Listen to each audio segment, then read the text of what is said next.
Hi everyone, and thanks for watching the third and final video in my Mexico travel series. I'm going to cover a bunch of stuff in this episode, including a tour of several famous historical areas, as well as a review of my favorite cenotes that I think you should visit.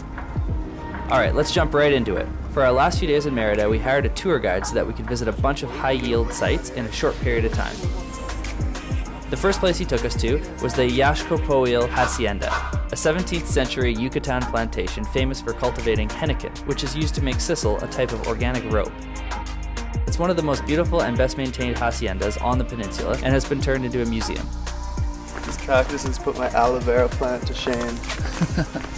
Entry was around 100 pesos, but you can get a combined tour with the Uxmal ruins nearby and save some money. The second half of our tour took us to Uxmal, the famous UNESCO World Heritage Site.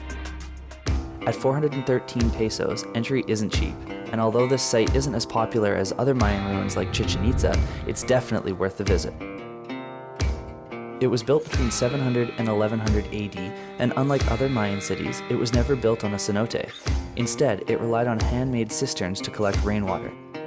At its peak, 30,000 people lived here, but much of the ruins have yet to be excavated today. The tallest and most famous structure is the Magician's Pyramid at 35 meters. Legend goes that a dwarf who was born from an egg and raised to adulthood in one day by a witch was challenged by the ruler of Uxmal to build it as part of a series of challenges. Make sure to also check out the intricate carvings of the turtle house, the nunnery, and of course, the House of the Old Woman and the infamous Temple of the Phallos. Phallic imagery is seen all over the city of Uxmal, and it is thought to represent an expression of the desire for regeneration and a symbol of fertility. The House of the Old Woman is tucked away behind the governor's palace, and there you'll find a garden of penis statues. The Temple of the Phallos, however, is not accessible today, or at least you won't find any signage leading you there. I should not have been leading. This is an ATV trail. I could have been walking through the ruin instead of down the ATV trail. And the guards won't tell you where it is. That being said, the temple's mostly uncovered and can be found if you're willing to do a bit of bushwhacking. Unfortunately, we didn't manage to find it. We had a pretty horrible map and spent most of the time trying to avoid the guards as the park was closing imminently. Okay, so here's the good news though. I'm going to show you exactly where it is and exactly how to find it. This is the Great Pyramid, and if you stand on the top, you can see the Grand Palace on the right, as well as the nunnery and the turtle house in the distance. And once you climb down from the Great Pyramid, this is the direction you need to walk. Okay, now we've got the Great Pyramid kind of behind us and on our left, and the Governor's Palace is right in front of us. And you're going to walk down this trail here. Keep walking down a trail that looks like this. You'll end up at the House of the Old Woman with the phallic gardens. There's one here, and there's one here, and this is the direction you need to walk through the woods. Now, I've drawn a map here, and if we adjust the size and kind of overlay it on top here, you can see you need to walk kind of southeast of the Great Pyramid, and then once you reach the House of the Old Woman, you're walking pretty much directly south towards the Temple of the Phalli. Well, there you go. I hope these directions helped, and that you have better luck than we did.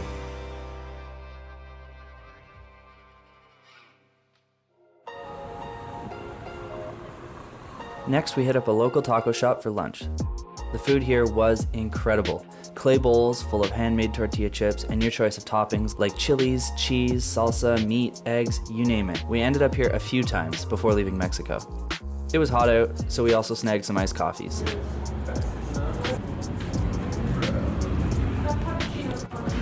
50 peso? 40 peso. I know. That's like 20 cents more. I know. No, but wait, you paid 48, right? I paid 60. Because I got a large one. And I got gypped and paid more for an iced coffee than my brother did for a friggin' milkshake. Okay, time to review some cenotes. We visited 6 in total, and I wish we had time to visit more. Up first are the 3 cenotes of Santa Barbara. It's a well-developed park, and for 150 pesos, they take you to all 3 via a horse-drawn trolley.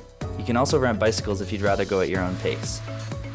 The first cenote we visited was CASCABEL. A small staircase leads you under some tree roots, which opens up to a massive underground cave. That's so cool. This was by far the biggest cenote we visited.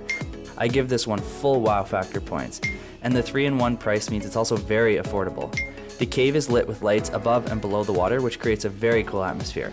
Unfortunately, this one was quite busy, and you were made to wear life jackets. I need to get in people's way. I'm just gonna go, yeah. Overall, this is a cenote you have to check out. CHAKSIKIN is a big cave similar to CASCABEL, but it's partially open to the sun. It's not as impressive, but it's included in the tour, and it wasn't nearly as busy. This one has a couple shallower areas where you can stand up, and the routes descending from the ceiling are pretty cool, but overall, it's somewhat underwhelming. The third cenote in the tour is situated at the bottom of a massive set of stone steps. It's a little smaller than the first two, but it's super unique because of the Alamo tree perched at the edge of the hole in the ceiling. It's also the deepest cenote, and you can't touch the ground anywhere. Unfortunately, there's only one swimming platform, and it's absolutely packed with people. Not part of the Santa Barbara cenote tour, DZONBACAL is unique in its own right. It's the only cenote we visited that was completely tucked under a rock outcropping, yet still open to the outside air, kind of cave-like. It's really small, and because it doesn't see much sun, the water is super cold. With that said, not as many people swim in this one, so it's peaceful and the water is crystal clear. It's also got some pretty neat stalagmites and stalactites. Cenote x-batun is open to the air, and it's bordered on one side by a rock wall covered in creeping roots. The water is warm, and it's an absolutely stunning turquoise color.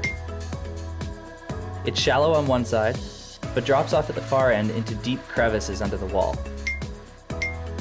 This cenote by far has the best water we saw. I definitely recommend you check out this cenote. If you can, try and get there when it's not as busy.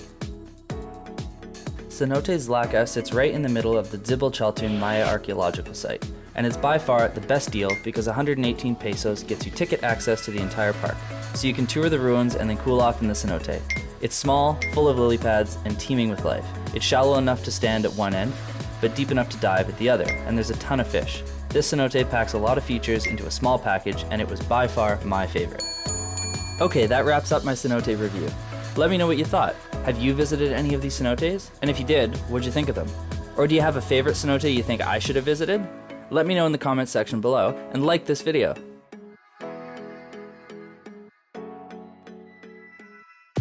This concludes my Mexico travel series. Thank you so much for watching, and if you enjoy going on these adventures with me, smack that subscribe button, and in my next video, I'll be headed to Morocco.